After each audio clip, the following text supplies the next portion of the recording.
फलटण शहरात अथवा फलटण शहरालगत राजमाता पुण्यश्लोक अहिल्यादेवी यांचा त्या ठिकाणी स्मारक असावं, एक भवन असावं, अशा प्रकारचा प्रस्ताव अनेक त्या ठिकाणी समाजातील बांधव भेटले आणि त्यांनी व्यक्त केला। त्याप्रमाणे निश्चितपणाने फलटण शहरात किंवा फलटण शहरालगत कोळकी असेल, जाधववाडी असेल, की ज्या ठिकाणी आपल्याला योग्य जागा उपलब्ध होईल, काही जागा सुचवण्यात आलेल्या आहेत। त्यापैकी नगरपालिकेच्या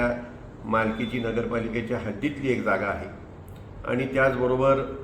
जे काही नवीन फलटण त्या ठिकाणी वाढत आहे त्या ठिकाणी असणाऱ्या ओपन स्पेसच्या माध्यमातून सुद्धा आपल्याला चांगल्यापैकी जागा त्या ठिकाणी उपलब्ध करता येऊ शकेल आणि अशा प्रकारचं पुण्यश्लोक राजमाता अहिल्यादेवी यांच्या नावाने जे भवन त्या ठिकाणी असावं अशी बांधवांची मागणी आहे। ते निश्चितपणे विचार करून त्या ठिकाणी आपल्याला चांगल्या प्रकारचं भवन त्या ठिकाणी नक्कीच बांधायचं आहे। एक तर श्रीमंत सुभेदार मल्हारराव होळकर हे मूळचे फलटणचे, मुरुम गावचे आणि माळव्यामध्ये जाऊन त्यांनी जो पराक्रम गाजवला, इंदोरची गादी त्यांनी त्या ठिकाणी स्थापन केली। त्यांच्या पश्चात त्या ठिकाणी राजमाता पुण्यश्लोक अहिल्यादेवी यांनी केलेली कामं जर आपण लक्षात घेतली तर अगदी दक्षिणेपासून उत्तरेपर्यंत कुठेही तुम्ही कुठल्याही तीर्थक्षेत्रामध्ये जावा, त्या ठिकाणी त्यांनी केलेलं काही ना काही काम आपल्याला त्या ठिकाणी आपल्याला पाहायला मिळेल। विशेष करून पिण्याच्या पाण्याच्या सोयी असतील, घाटाची बांधकामं असतील, अनेक शिवमंदिरांचा जीर्णोद्धार त्यांच्या माध्यमातून झालेला आहे आणि आपल्या भागातील ते असल्यामुळं सर्वांनाच त्यांच्याविषयी फार मोठा त्या ठिकाणी आदर आहे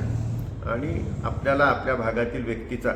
त्या ठिकाणी केवळ आदर नसून तर आपल्या भागातील असल्यामुळं आपल्याला सुद्धा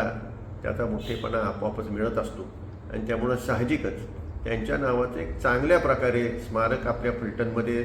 भवनाच्या माध्यमातून व्हावं ही जी अपेक्षा आहे ती 100% पूर्ण केली जाईल, एवढंच मी ह्या ठिकाणी सांगू इच्छितो। छत्रपती संभाजी महाराजांच्या पुतळ्याच्या अनावराप्रसंगी सुद्धा त्या ठिकाणी राजमाता पुण्यश्लोक अहिल्यादेवी यांचं चांगल्या प्रकारचं स्मारक व्हावं अशी भावना मी व्यक्त केली होती। फलटणमध्ये चौकाला सुद्धा त्यांचं नाव देण्यात आलेलं आहे आणि मला वाटतं सातारा जिल्ह्यातील पहिला पुतळा त्या ठिकाणी अर्धपुतळा हा रामरायांच्या माध्यमातून लोणंदला त्या ठिकाणी काही वर्षापूर्वी आपण उभा केलेला आपल्याला सर्वांना माहिती आहे। तो आजही फलटण लोणंद रस्त्यावरती आपल्याला आजही त्या ठिकाणी दिसतो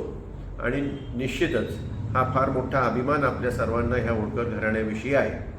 आणि त्यामुळं सर्वच समाजाने मिळून आपण एक चांगल्या प्रकारचं भवन त्या ठिकाणी निर्माण करू।